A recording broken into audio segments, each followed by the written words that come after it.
શાળા અને કોલેજનું જે શિક્ષણ છે એ માંડ એણે પૂરું કરેલું અને જ્યારે કોલેજ છોડી દીધી ત્યારે માતા પિતાને એના વિશે કામરાએ જાણ પણ નહોતી કરી.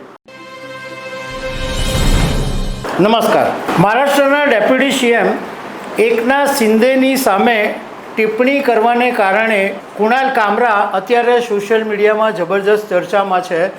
તો કુણાલ કામરા કોણ છે એના વિશે તમારી સાથે વાત કરીશ. મારું નામ રાજેશ શાહ છે અને તમે જોઈ રહ્યા છો ગુજરાતના સૌથી મોટા ડિજિટલ ન્યૂઝ પ્લેટફોર્મ ખબરછે.com.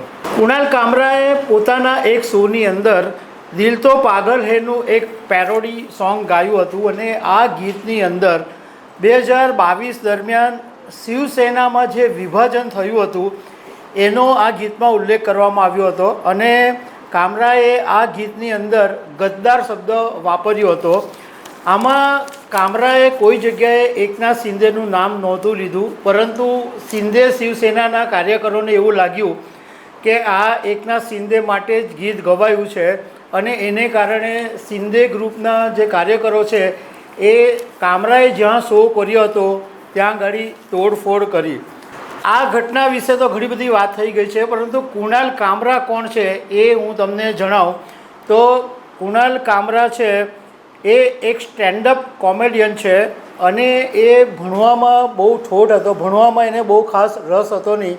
શાળા અને કોલેજનું જે શિક્ષણ છે એ માંડ એણે પૂરું કરેલું અને જ્યારે કોલેજ છોડી દીધી ત્યારે માતા પિતાને એના વિશે કામરાએ જાણ પણ નહોતી કરી અને માત્ર 17 વર્ષની ઉંમરે કુણાલ કામરાએ MTVની ઇનહાઉસ પ્રોડક્શન ટીમ સાથે ઇન્ટર્નશીપ શરૂ કર્યું હતું અને 1 વર્ષ પછી પ્રસૂન પાંડેની કારકાઈસ ફિલ્મના પ્રોડક્શન આસિસ્ટન્ટ તરીકે એણે કારકિર્દી શરૂ કરી અને 6 વર્ષ સુધી આસિસ્ટન્ટ તરીકે કામ કર્યું. એ પછી કુણાલ કામરાએ એડવર્ટાઇઝિંગ ઇન્ડસ્ટ્રીઝમાં પોતાનું નસીબ અજમાવ્યું અને એડવર્ટાઇઝિંગ ઇન્ડસ્ટ્રીના સેક્ટરમાં પણ 8 વર્ષ સુધી કુણાલ કામરાએ કામ કર્યું અને 2013માં સ્ટેન્ડઅપ કોમેડી કરવાનું આ કુણાલ કામરાએ શરૂ કર્યું. એ પછી એની લોકપ્રિયતા ધીમે ધીમે વધી અને કામરા પોતાના લોકપ્રિય જે શો છે એમાં પોડકાસ્ટની અંદર એનું નામ છે શટઅપ યા કુણાલ, એવો એનો પોડકાસ્ટનો શો છે. એમાં મહેમાનોની સાથે કરંટ અફેર્સ, પોલિટિકલ જેવા મુદ્દાઓ પર એ બધા ઇન્ટરવ્યૂ કરે છે અને ચર્ચા કરે છે. કામરાના પોડકાસ્ટની અંદર બધી જાણીતી હસ્તીઓ ઇન્ટરવ્યૂ માટે આવી ગઈ છે. પત્રકાર રવીશ કુમાર, ઓવેશી, કન્હૈયા કુમાર, ઉમર ખાલિદ, શેલા રશીદ, જાવેદ અખ્તર, અરવિંદ કેજરીવાલ, આવા ઘણા બધી જે હસ્તીઓ છે એ એના શોમાં આવી ગઈ છે. પરંતુ કુણાલ કામરા છે એનો આ વિવાદ પહેલીવાર આવ્યો નથી. એવું કહેવાય છે કે વિવાદનું બીજું નામ કુણાલ કામરા છે. એના અગાઉ પણ ઘણા બધા વિવાદો સામે આવ્યા છે.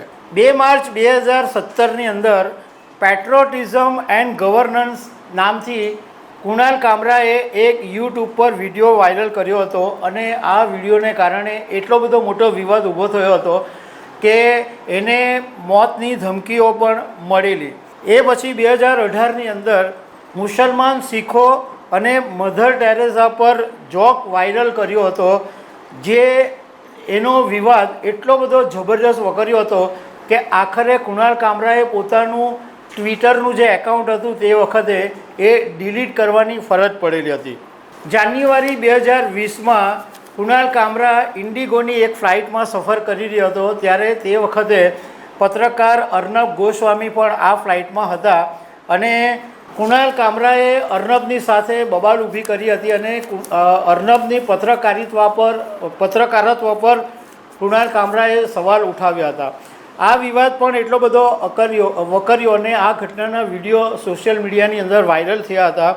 એ પછી ઇન્ડિગોએ કામરા પર 6 મહિના સુધી ઇન્ડિગોની એરલાઇન્સમાં ટ્રાવેલ કરવા પર પ્રતિબંધ મૂકી દીધેલો અને એ પછી એર ઇન્ડિયા અને સ્પાઇસ જેટે પણ કુણાલ કામરા ઉપર અચોક્કસ મુદત માટે પ્રતિબંધ મૂકી દીધેલો.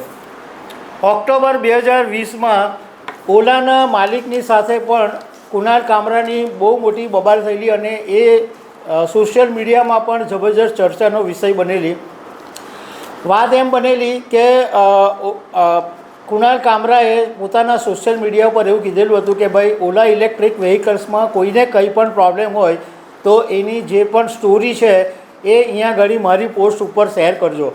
તો લોકોની લાઈન લાગી ગઈ, એટલી બધી ફરિયાદો થઈ ગઈ કે ઓલાના માલિક સામે આવવું પડ્યું અને ભાવિશ અગ્રવાલ જે ઓલાના માલિક છે એમણે એવું કીધું કે કુણાલ કામરાને કે જો તમને આટલી બધી ચિંતા છે તો આવીને અમને મદદ કરો, એટલીસ્ટ તમને જે પેઇડ ટ્વીટ અને તમારી જે ફ્લોપ કોમેડી છે એના કરતાં હું તમને વધારે પૈસા આપીશ. આ બબાલ એટલી બધી લાંબી ચાલી હતી, પરંતુ એ પછી કુણાલ કામરાએ પણ આ ઓલાના માલિકને લાંબો જવાબ આપેલો અને એટલી બધી વાત વણસી ગઈ હતી કે ઓલાના માલિકે પછી વાત કરવાની બંધ કરી દેવી પડી હતી. આ ઉપરાંત 11 સપ્ટેમ્બર 2022માં વિશ્વ હિન્દુ પરિષદની ધમકીને કારણે કુણાલ કામરાના અનેક શો રદ કરવા પડ્યા હતા. એ પછી એણે વિશ્વ હિન્દુ પરિષદને ઓપન ચેલેન્જ બી કરેલી, પરંતુ એ શો એના રદ જ થયા હતા. હવે હમણાં તાજેતરની અંદર પ્રશાંત કિશોરે કુણાલ કામરાને સમર્થન આપ્યું છે અને એણે એવું કીધું છે કે કુણાલ કામરા લોકોની વ્યથા રજૂ કરે છે, એ રાષ્ટ્રપ્રેમી છે અને એ મારો મિત્ર છે, એનો કોઈ પોલિટિકલ એજન્ડા હોતો નથી, એ માત્ર લોકોની જે સમસ્યા છે એ રજૂ કરે છે. અને એ તામિલનાડુમાં રહે છે અને અત્યારે પુડુચેરીની અંદર જૈવિક ખેતી સાથે સંકળાયેલો છે.